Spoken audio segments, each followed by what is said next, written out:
This short video will give you a sneak peek to changes coming in OneChart on Wednesday, October the 24th. Cerner is calling this a design uplift because although they made over 140 corrections, most of the changes that you see will be cosmetic. Things like less color. There are items that used to be colored, like these used to be in blue, and now they're in shades of gray. So when you look at the screen, the colors are going to draw your eye more to things that you need to pay attention to. They've also reduced white space. In some areas there was more white space, and so that caused more scrolling. This is a good example. My Notes Only filter used to be a checkbox. Now it's a button, and it reduced the amount of space that was between in this section, again reducing scrolling. The plus sign has moved.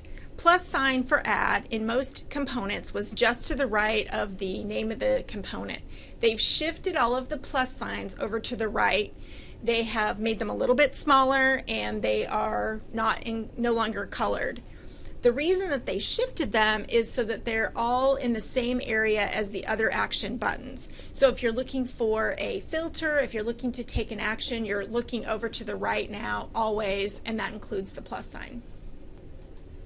There's some small functionality changes in the document section, in the different component section, including documents. On documents, there's now a header for in-progress notes.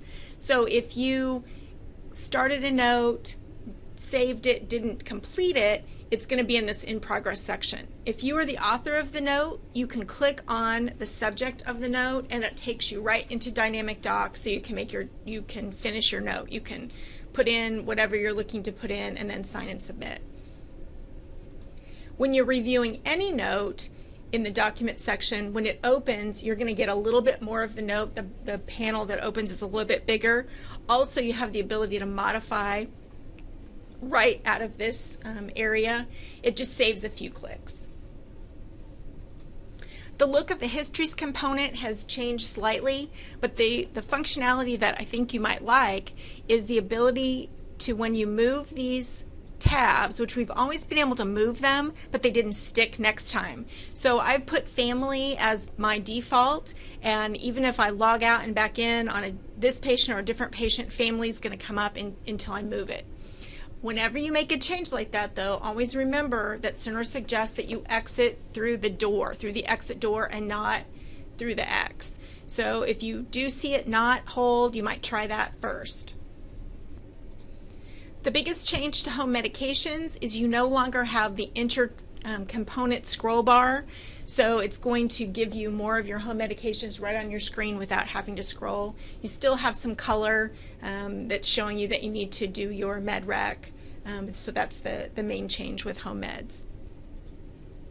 New order entry has had a couple of changes. When you search for an order, the format of the search results is a little bit different, a little bit more of a grid style instead of just a list.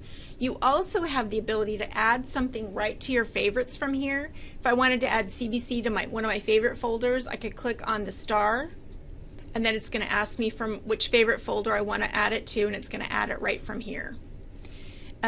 Also, when you make a selection, you'll notice that the shopping cart is a little bit smaller, and the coloring is a little bit different. Just shows it off to the side instead of the whole thing lighting up.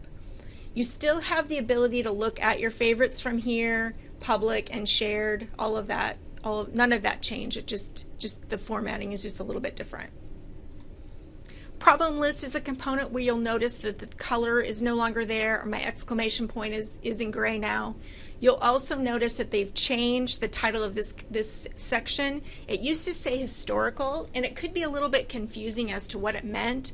Now it's called out what it is. It's all previous this visit problems. So if I open that, these are all the problems that we've added on different encounters for this patient. So if I wanted to use one of those, I could pick it from here, I could add it to this visit, or I could add it to chronic.